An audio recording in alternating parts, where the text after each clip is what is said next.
এটা হলো বেগুনের শ্রেষ্ঠ রেসিপি, কারণ একবার যদি এটা আপনি খেয়ে থাকেন আপনি আপনার আঙ্গুল চেটে পুটে খাবেন। এই পদ্ধতিতে অন্তত বেগুন একবার রান্না করেই দেখুন, আমাদের ধন্যবাদ দিতে বাধ্য হবেন। এটা বানাতে লাগবে একটা মোটা আর বড় সাইজের বেগুন। এটাকে কেটে 2 ভাগে ভাগ করে নিতে হবে। এরপরে লাগবে কাঁচামরিচ। এতে গোটা দিলে হবে না, মরিচের সাইডের অংশটুকু কিছুটা কেটে দিতে হবে। 5 থেকে 6টি হলেই যথেষ্ট।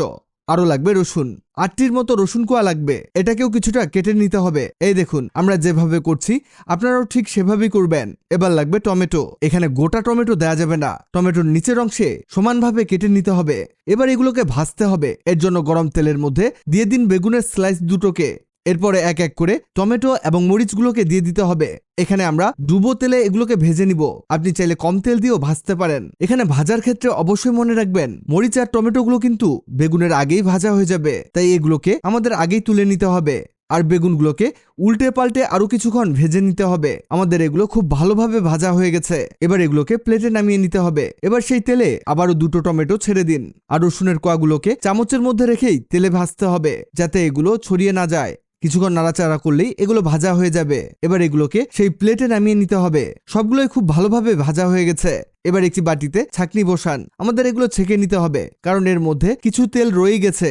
এই দেখুন কতগুলো তেল এর থেকে বের হয়েছে। এবার এক এক করে সবকিছুর খোসাগুলোকে আমাদের ছাড়িয়ে নিতে হবে। মনে রাখবেন গরম অবস্থাতে এটা করতে যাবেন না, না হলে হাত পুড়ে যেতে পারে। আর এগুলোর খোসা ছাড়ানো হলে টমেটোগুলোকে ছুরির সাহায্যে কাটতে হবে। এই যে দেখুন এভাবে সবকিছু কেটে নিন। আমাদের সবগুলোই কাটা হয়ে গেছে।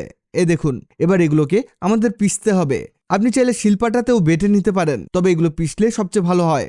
আর পেশার ক্ষেত্রে অবশ্যই খেয়াল রাখবেন কোনো অংশ বাদ না যায়। এটা হতে হতে জানিয়ে দেই, আগের ভিডিওতে কমেন্ট করেছেন রংপুর থেকে আহসান হাবিব, যশোর থেকে মৃত্তিকা ব্লক।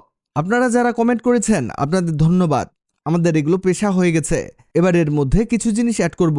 প্রথমে এতে দিতে হবে পেঁয়াজ কুচি, এভাবে কুচি করলেই হবে। এরপরে এতে দিতে হবে 1 বাটি ধনেপাতা কুচি, সামান্য মরিচ কুচি, 3 চামচ পরিমাণ সরিষার তেল, সামান্য লবণ। এগুলোকে এখন ভালোভাবে মিক্স করতে হবে, তবে এখানে চামচ দিয়ে মিক্স করতে হবে, কারণ পেঁয়াজ রসুন আর ধনেপাতা পিষলে এর আসল মজা পাওয়া যাবে না। আমাদের এটা মিক্স করা হয়ে গেছে। এই দেখুন তৈরি হয়ে গেল নতুন স্টাইলের বেগুন ভর্তা। আপনি একবার এভাবে বানিয়ে দেখুন, আমি গ্যারান্টি দিয়ে বলতে পারি এই ভর্তার স্বাদ আপনার জিভে লেগে থাকবে। এটা দেখতে যেমন লোভনীয় হয়েছে, খেতে তার চেয়ে বেশি মজার হয়েছে। ভিডিওটি আপনার কাজে আসতে পারে, তাই দ্রুত খুঁজে পেতে টাইমলাইনে শেয়ার দিয়ে রাখুন। ভিডিওটি ভালো লাগলে লাভ রিঅ্যাক্ট দিন। এমন সব তথ্যবহুল ভিডিও পেতে ন্যাচারাল বিউটি হ্যাক্সকে লাইক ও ফলো দিয়ে রাখুন।